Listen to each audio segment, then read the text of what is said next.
Hello guys, let's cook fried rice. Easy lang to. We need cold rice, egg, and peas and corn. Pwede ding magdagdag ng carrots, but I don't have carrots. And we need sesame oil,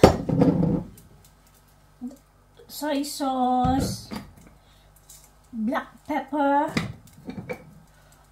oyster sauce, garlic powder, and some white pepper. Butter ang gagamitin ko guys para mas malasa. Yan, mainit na siguro yung ating kawali. Lagyan na tayo ng butter. First, ilagay natin yung ating egg.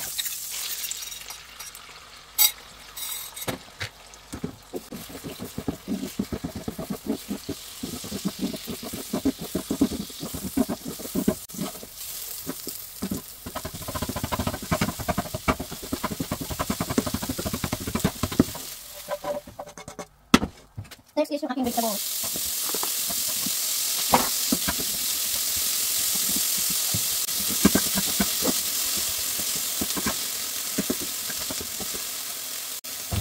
Halo-haloin lang natin guys habang matanggal yung tubig-tubig nito.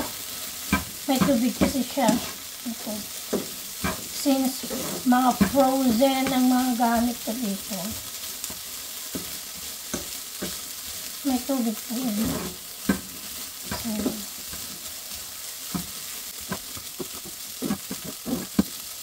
Pwede na siguro talaga na natin yung ating rice.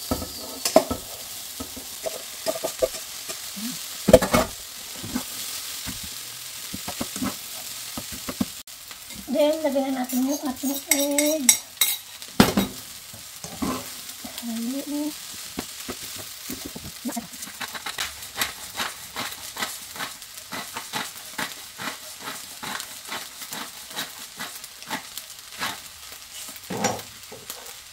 And then white pepper.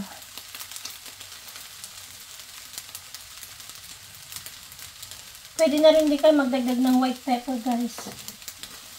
Gusto ko kasi yung medyo maanghang.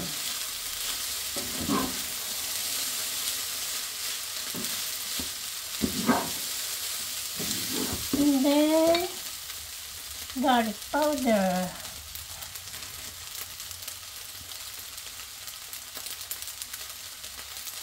Ayan.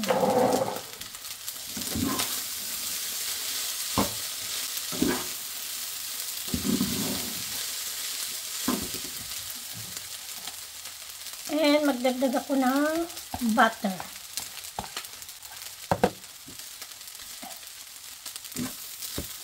Ayan, diniluin natin. Madali lang to guys. And don't forget your oyster sauce.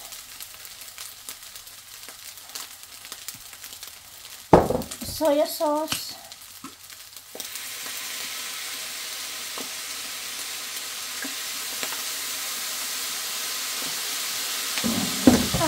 Sayang.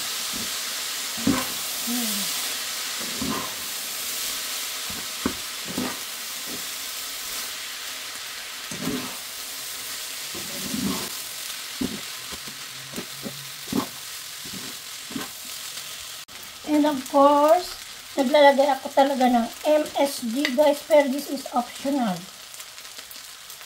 Hindi lang.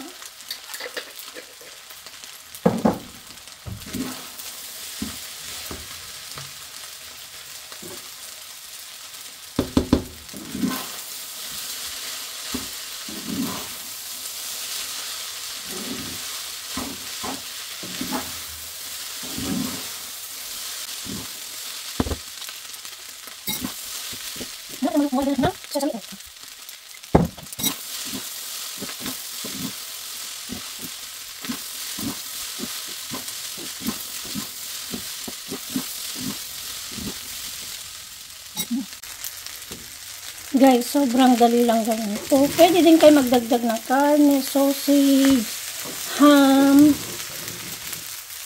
luncheon meat kung gusto nyo. Since may karne naman na yung ulam namin, so pure vegetable na lang ito. Tsaka may egg naman na.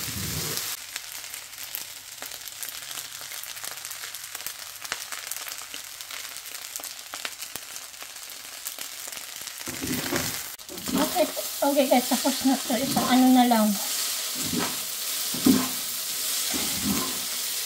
Patayin ko na din. And then we're done. Yan. Masipol fried rice. Kain! Guys, ibabox ko din itong fried rice ko para mabilisan din na i-reheat ni Mr. pagdating. Init.